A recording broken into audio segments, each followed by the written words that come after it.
কলকাতার সামনে কিন্তু আজকে সেমিফাইনালের কঠিন চ্যালেঞ্জ মুখোমুখি হচ্ছে হায়দ্রাবাদের সঙ্গে। ফাইনালের টিকিট কি আজকেই চূড়ান্ত করে ফেলতে পারবে গৌতম গম্ভীরের কলকাতা দল, নাকি অপেক্ষা করতে হবে পরের ম্যাচের জন্য? তো আজকের ম্যাচে কি কি পরিবর্তন কলকাতা দল করতে পারে, ম্যাচ হওয়ার সম্ভাবনা কতটা, গুরবাজকে নিয়ে কি বড় সিদ্ধান্ত নিতে চলেছে কলকাতা, ফিল্ড সল্ট কি বার্তা দিল সেমিফাইনাল ম্যাচের আগে, সমস্ত নিয়েই কিন্তু আমরা আলোচনা করব এই ভিডিওতে।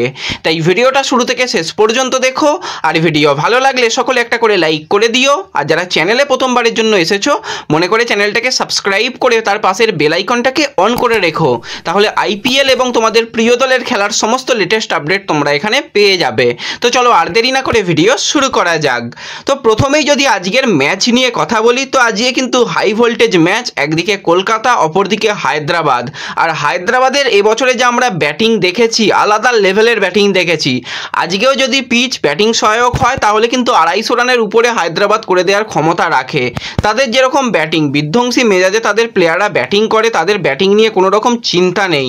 কিন্তু কলকাতার কাছেও কিন্তু ভালো বোলিং অপশান রয়েছে, কারণ আমরা দেখেছি কলকাতা কিছু ম্যাচে কম রান করলেও কিন্তু সেই জায়গায় খুব ভালো বোলিং করেছে প্লেয়াররা। তো সেক্ষেত্রে কলকাতার কাছেও কিন্তু অপশান রয়েছে, কোনো রকম অসুবিধা নেই।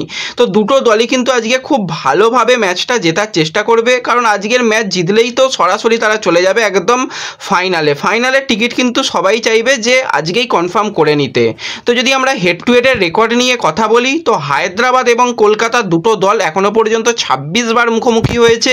সেখানে পাল্লা ভারী অনেকটাই কলকাতার, 17 বার কলকাতা জিতেছে আর 9 বার কিন্তু মাত্র হায়দ্রাবাদ জিততে পেরেছে। এবং হায়েস্ট রান নিয়ে যদি আমরা কথা বলি, হায়দ্রাবাদের হায়েস্ট রান কিন্তু 228 ছিল আর কলকাতার হায়েস্ট রান কিন্তু 208 ছিল। আর আমরা এবছরেই দেখেছি 208 রান কলকাতাকে করতে এবং সেই ম্যাচটাকে জিতে নিতে।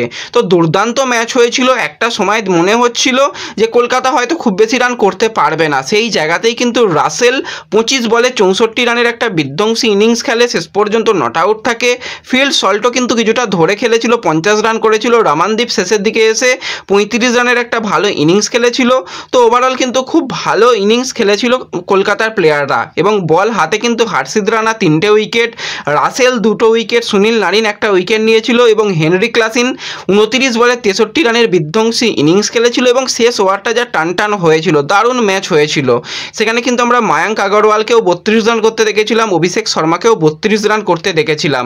এবং শেষ পর্যন্ত কলকাতা সেই ম্যাচটা 4 রানে জিতে নিয়েছিল। তা নাহলে এমনই ম্যাচ হচ্ছিল, মনে হচ্ছিল হায়দ্রাবাদ 2-1 বল বাকি থাকতেই কিন্তু ম্যাচটা জিতে নেবে। কিন্তু এই হেনরি ক্লাসিনের উইকেটটাই কিন্তু একদম ম্যাচের টার্নিং পয়েন্ট হয়েছিল। তারপর হর্ষিত রানা যথেষ্ট ভালো বল করেছিল।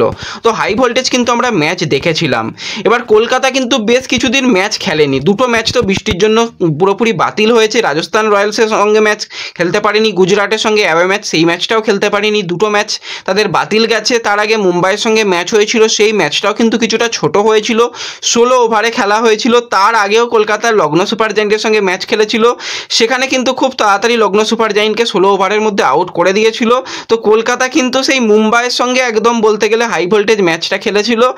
তারপরে কিন্তু কলকাতাকে খুব একটা চাপ নিতে হয়নি। কিন্তু হায়দ্রাবাদ তারা রীতিমতন ধারাবাহিকভাবে ভালো খেলছে এবং খুব ভালো তাদের ব্যালেন্স দল রয়েছে। তাদের দলে একজন যে ক্যাপ্টেন, সেই ক্যাপ্টেন কিন্তু আলাদা লেভেলের পারফরমেন্স করছে, সেটা হচ্ছে প্যাট কামিংস। আর আমরা সবসময় দেখেছি যে এরকম বড় ম্যাচে কিন্তু অস্ট্রেলিয়ান প্লেয়াররা জ্বলে ওঠে। তো ট্রাভিস হেড, প্যাট কামিংসরা চাইবে কিন্তু আজকের ম্যাচে নিজেদের সেরাটা দিতে। অপরদিকে কিন্তু কলকাতার কাছেও 25 কোটির বোলার রয়েছে, হয়তো 25 কোটি সুলভ পারফরমেন্স না করতে পারলেও কিন্তু ভালোই মোটামুটি বল করে দিয়েছে এবং দলের মধ্যে ইম্প্যাক্ট আনার চেষ্টা চালাচ্ছে এবং লাস্টের কয়েকটা ম্যাচে কিন্তু ভালোই বল করছে। তো সেই জায়গাতে কিন্তু সেই বোলারের দিকেও আমাদের নজর থাকবে। এবার যদি আমরা হায়দ্রাবাদ দল নিয়ে কথা বলি, তো দলে কিন্তু খুব একটা পরিবর্তন হবে না। ট্রাভিস হেডের সঙ্গে কিন্তু আমরা অভিষেককেই ওপেনার হিসাবে দেখব।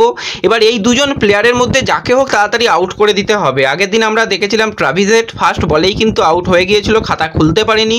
কিন্তু অভিষেক শর্মা 28 বলে রীতিমতন 66 রান করে দিয়েছে। রাহুল ত্রিপাঠীকেও ব্যাক করা হয়েছে। স্পিনটা কিন্তু রাহুল ত্রিপাঠী খুব ভালো খেলতে পারে, ট্রাভিস হেডও খেলতে পারে, অভিষেক শর্মাও খেলতে পারে।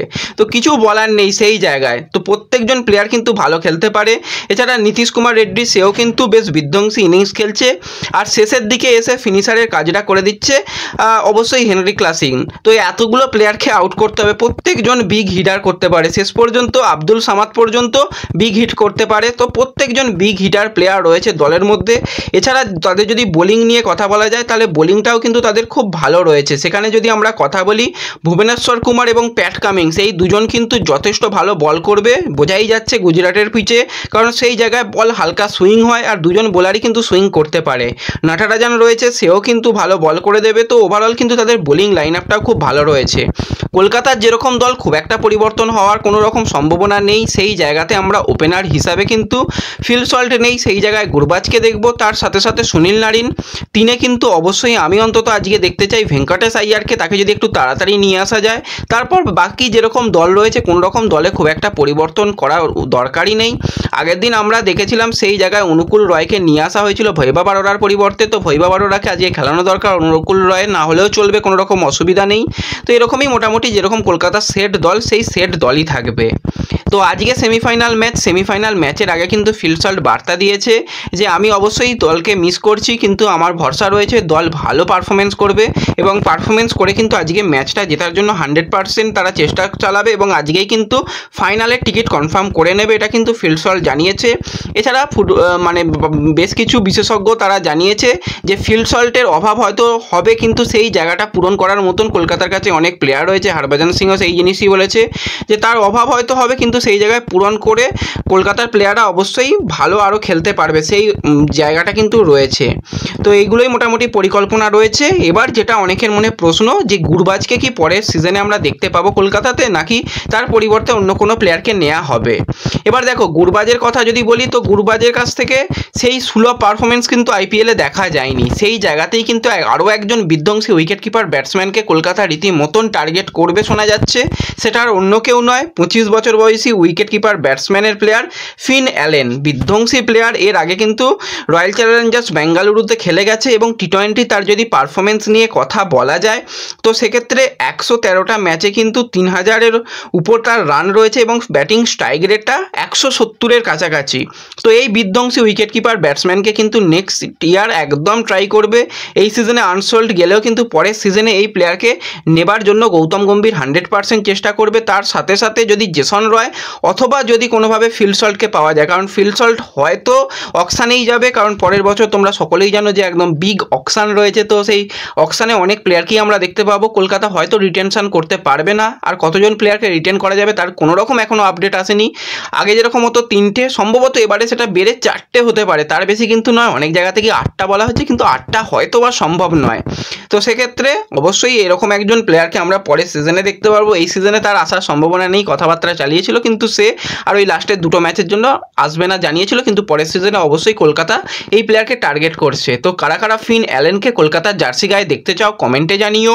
আর ভিডিও ভালো লাগলে ভিডিওতে লাইক করে দিও, চ্যানেলে প্রথমবার এলে চ্যানেলটাকে সাবস্ক্রাইব করে দিও, ফেসবুক পেজ থেকে ভিডিও দেখলে ফেসবুক পেজটাকে ফলো করে নিও এবং ভিডিও একটু সকলের সঙ্গে শেয়ার করে দিও। তো দেখা হচ্ছে পরবর্তী ভিডিওতে, ধন্যবাদ।